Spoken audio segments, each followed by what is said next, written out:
The doorman at the Stork Club looked twice at the well-dressed black man approaching the VIP entrance. February 18th, 1946. This wasn't Harlem. This was Manhattan's most exclusive nightclub, where Frank Sinatra performed and J. Edgar Hoover drank, and Bumpy Johnson was walking in alone, carrying nothing but a leather briefcase, heading toward a meeting that could end with him dead or change organized crime forever. What happened in the next 47 minutes would create the most unlikely partnership in American criminal history. Lucky Luciano had just been released from Dannemora prison after serving 9 years. The government deal was simple: help win the war by securing the Italian docks, and they'd commute his sentence. Luciano delivered. Nazi sabotage stopped. Allied ships moved safely. But there was a catch. In 3 weeks, the feds were deporting him to Italy permanently. Luciano wasn't going to leave without securing his empire. The 5 families were organized. Frank Costello was running the Luciano family. Vito Genovese was scheming from Italy. Albert Anastasia controlled the docks. Everything was set except for one problem: Harlem. The numbers racket was making millions every week, and the Italians wanted in. They'd tried before. Dutch Schultz had muscled his way into Harlem in 1935, thinking he could intimidate black business owners and take over the numbers game. Schultz ended up dead in a New Jersey tavern, shot to pieces. The man who orchestrated that downfall was sitting across from Lucky Luciano now. Bumpy Johnson was 40 years old, dressed in a tailored 3-piece navy suit. No tie. He never wore ties. A gold watch chain hung from his vest pocket. In his right hand, he carried that leather briefcase. When he walked past Luciano's 6 bodyguards, without even glancing at them, every man in the room understood. This wasn't fear. This was calculation. Luciano had reserved the entire VIP room. He brought Frank Costello, Albert Anastasia, Meyer Lansky, and 3 bodyguards who'd killed more men than they could count. Bumpy walked straight to the head of the table, the seat usually reserved for the boss, and sat down. He placed his briefcase on the table, pulled out a cigar, and lit it. Nobody moved. Costello's jaw tightened. Anastasia's hand drifted toward his waistband, but Luciano smiled because he recognized what Bumpy was doing. This wasn't disrespect. This was a test. "Mr. Johnson, thank you for coming," Luciano said, his voice calm and measured. Bumpy took a long drag from his cigar and blew smoke toward the ceiling. "Mr. Luciano, you wanted to talk, so talk." Luciano folded his hands on the table. "I'm leaving the country in 3 weeks. The feds are shipping me back to Italy. But before I go, I need to make sure New York stays in order. No wars, no chaos, just business." Bumpy nodded slowly, said nothing. "Harlem is the last piece of the puzzle," Luciano continued. "The numbers racket is making millions. My people want in, but I know you've been running things up there since Schultz died. You've got the trust of the community. You've got the infrastructure. You've got the police on your payroll." He paused, looking Bumpy directly in the eyes. "I'm not here to take what's yours, Bumpy. I'm here to offer you a partnership." The room was silent. Costello leaned forward. Lansky's fingers drummed softly on the table. Anastasia cracked his knuckles. Bumpy took another drag from his cigar. "What happens if I say no?" Bumpy asked quietly. Luciano's smile didn't waver, but his eyes went cold. "Then we have a problem, because if you're not with us, you're against us. And nobody survives being against us." It wasn't said with anger. It was said with the absolute certainty of a man who'd built an empire on that exact principle. Bumpy set his cigar down in the crystal ashtray, opened his briefcase, and pulled out a single photograph. He slid it across the table. Luciano picked it up. His face didn't change, but his fingers tightened around the edges. The photograph showed a warehouse in Red Hook, Brooklyn, one of Anastasia's gambling operations, and standing in front of it, shaking hands with a known police captain, was Albert Anastasia himself. "That was taken 3 days ago," Bumpy said quietly. "I've got 12 more just like it. Different warehouses, different cops, different members of your organization." The room went deathly quiet. Costello's hand moved toward his jacket.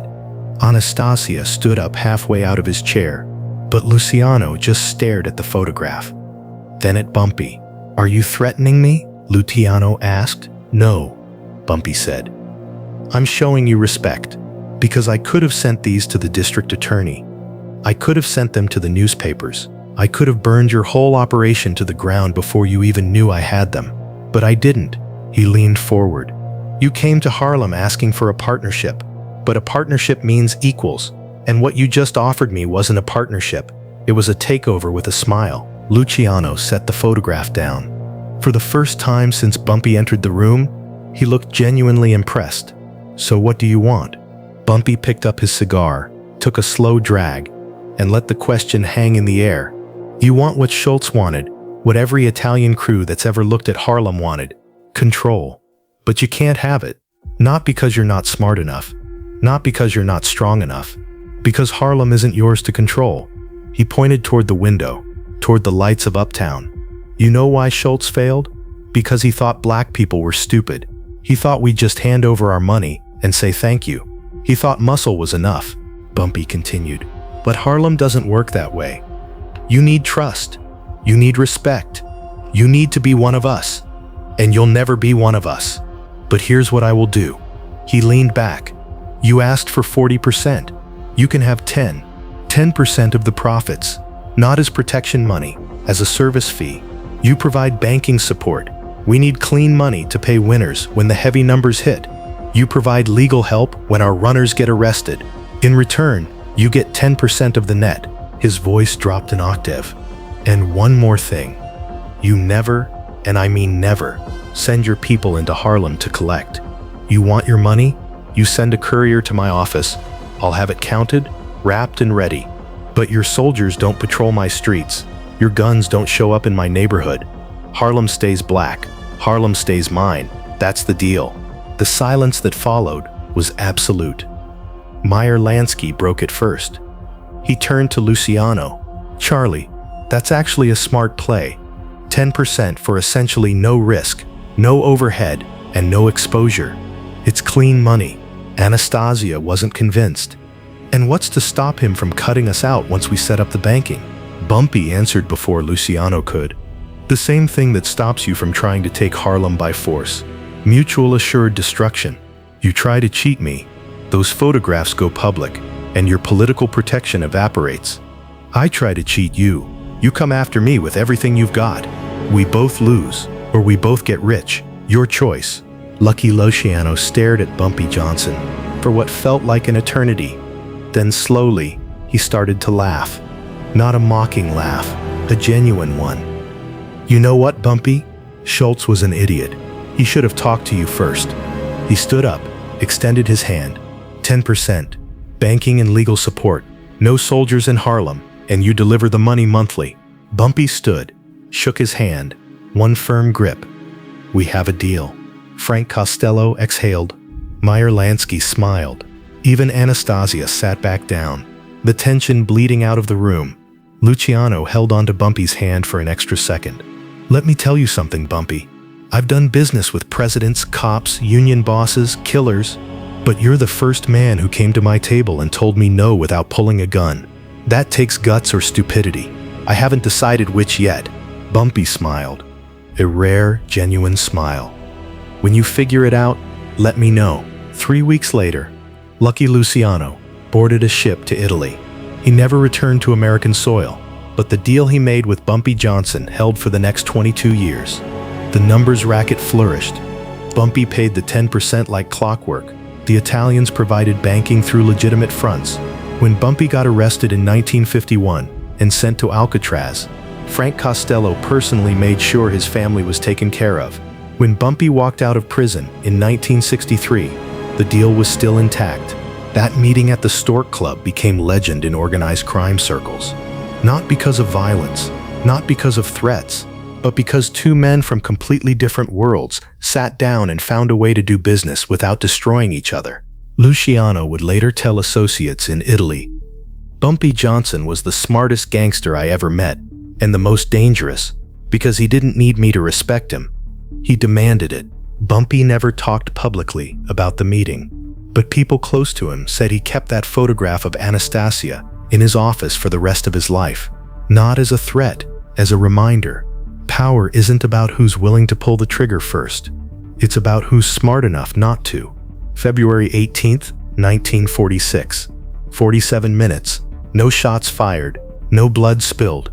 Just two men who understood that real power came from making your enemies need you more than they wanted to destroy you.